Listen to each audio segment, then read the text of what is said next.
So we're going to do a little comparison of the Raspberry Pi 3B Plus versus the Arduino, say Arduino Uno generally, what we used in the last class. So you can have some idea when you should use one, when you should use the other. So the Raspberry Pi processor is faster. It's 1.4 gigahertz as compared to, say, 16 megahertz in the Arduino. So that's a lot faster, it would sound like. But remember that the Raspberry Pi is running an operating system, and that slows things down, right? Because the operating system is a big block of code that has to be executed. Also, there are other things that slow things down. When you write in the Raspberry Pi, when you're controlling the pins, you're usually using Python, which means you got a Python interpreter in there also slowing things down. So it's faster, but it is deceptive, that speed up. It's not as good as you would think. The Raspberry Pi, the new one, is a 64-bit processor versus 8 bits for the Arduino.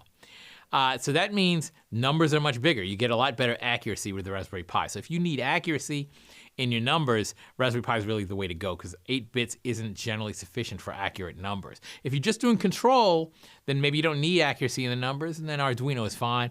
But Raspberry Pi, it really does beat it out in the accuracy area. And you can have a bigger address space, although, it doesn't use that much address space, but you can have a lot more memory addresses, say, or whatever type of addresses you want to have, because you got 16 bits to represent it with. Raspberry Pi has more memory. So Arduino has 32K flash, 2K SRAM, 1K EEPROM. Raspberry Pi's got a 1 gig SRAM and a micro SD, so you can have tons of flash, right? As much as you want, tons of non-volatile memory, as much as you can put in a micro SD, which is a lot more than 32K. So Raspberry Pi seems good in this way. It's good. It is good. Raspberry Pi has lower I/O voltage levels. So this is something to remember when you're making a system. When you make a system, you got to make sure the voltage levels are compatible across the system. So say you got the microcontroller and it's wired to several different integrated circuits, several sensors, actuators, and so on.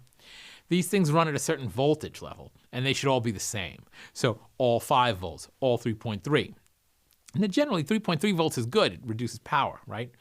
But if it can be cause incompatibilities depending on your sensors and actuators and other integrated circuits that you're talking to. So you have to have voltage level switching components between things. So say you're using an Arduino, it's running at 5 volts, but the sensor is 3.3 volts, you might have to switch the voltage levels somehow, and vice versa.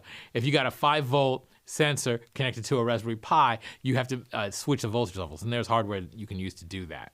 So just be aware of that. Now, one other thing I'd like to mention here is that the Raspberry Pi, this isn't sort of a documented thing, but this is something that I've noticed. It is sensitive to power, okay?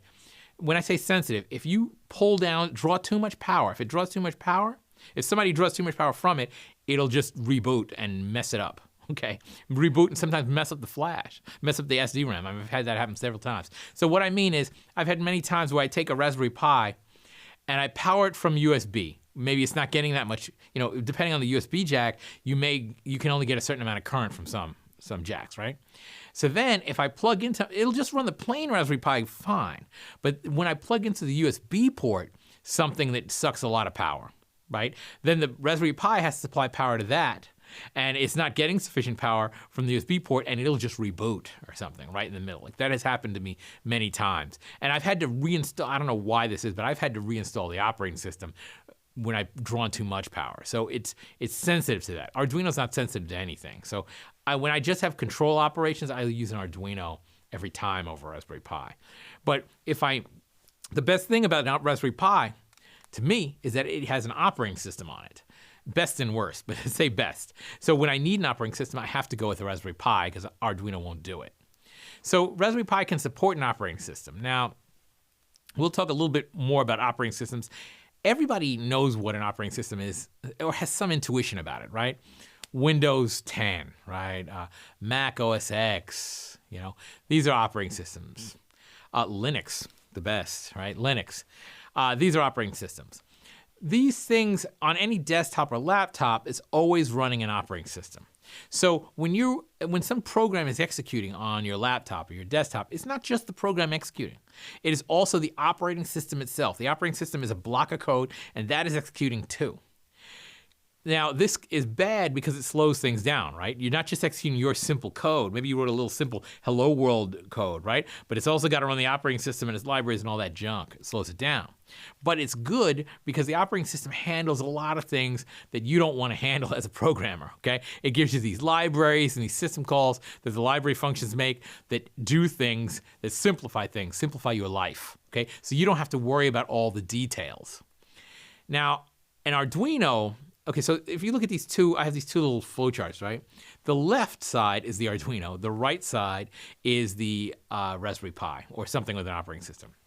The left side, there's an application that you wrote in, say, C. You compile it, and that compiled code runs directly on the microcontroller, and there's nothing else, okay? It is your compiled code and the running right on the microcontroller, the end, okay? With an operating system, there's your application, you have compiled code from that, but it doesn't just run, it calls library functions, it calls system calls, which eventually access the microcontroller features, okay? And all that stuff in the middle is all basically operating system, okay? Now this is a very simplified version of an operating system, but this is the idea. That operating system code, it enables a lot of things. For instance, say you want to print something on an HDMI monitor, okay? The operating system will provide you with library functions to deal with that and drivers. And it's very easy. You type print and it'll just appear on the HDMI monitor. Now on Arduino, you can't just do that, right? How do you connect to an HDMI monitor? Well, maybe there's a shield for it, right? Or some extra hardware you can buy or something like that, but it's a more complicated thing. With an operating system, you just do it because it's all built in. So operating systems are very useful for complicated tasks. For instance, I do, vision. I do some vision stuff, right? Some computer vision stuff. And that stuff I always use a Raspberry Pi for or something with an operating system because I don't want to do the vision from scratch and write vision algorithms in C directly. I would rather use the libraries that are built into the operating system, the OpenCV libraries or something like that. Thank you.